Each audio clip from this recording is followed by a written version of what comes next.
Bonjour, bienvenue dans ce nouvel épisode de News en recherche en santé au travail, pour cette semaine 6-7 de 2018. Aujourd'hui, nous allons parler de travail précaire et d'accidents liés au travail. Alors, nombreux articles durant ces 2 semaines, 171 et 170 chaque semaine.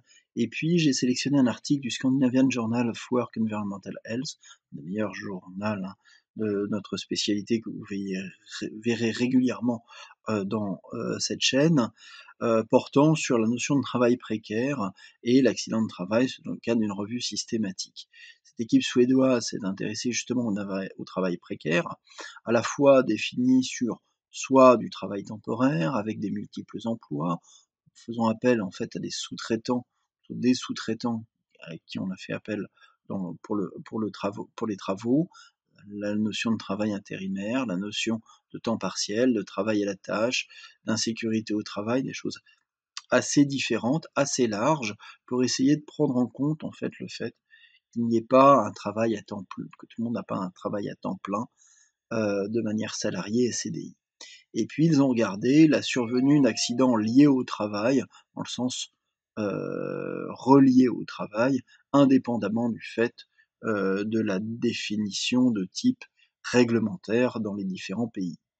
Alors, 3 bases de données, PubMed, Web of Science et Scopus, plus de 400 articles, et puis finalement 17 articles recueillis principalement en Europe et aux États-Unis, et qui retrouvent une association significative entre ce travail précaire tel qu'ils l'ont défini et l'accident lié au travail. On notera que certaines études ne retrouvaient pas de lien ou retrouvaient un lien, des études négatives, mais globalement 10 sur 17 confirment ce lien. Alors c'est sûr qu'il y a de nombreuses limites, et les auteurs en sont tout à fait conscients et détaillent un petit peu les problèmes de design différents, d'hétérogénéité de définition du travail précaire, y compris sur la méthode d'évaluation de comment les gens, est-ce que c'était des choses qui étaient auto-rapportées, des données administratives. C'est pour ça d'ailleurs que les auteurs n'ont pas fait de méta-analyse.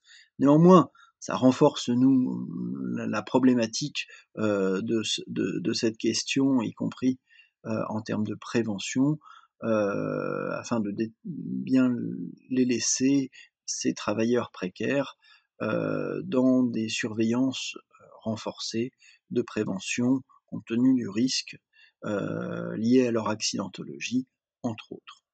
Voilà, eh ben, écoutez, je vous donne rendez-vous dans 2 semaines pour un nouvel épisode. On rappelle les principes et les limites, et je vous souhaite de bonnes vacances pour ceux qui en prennent ou ceux qui y sont.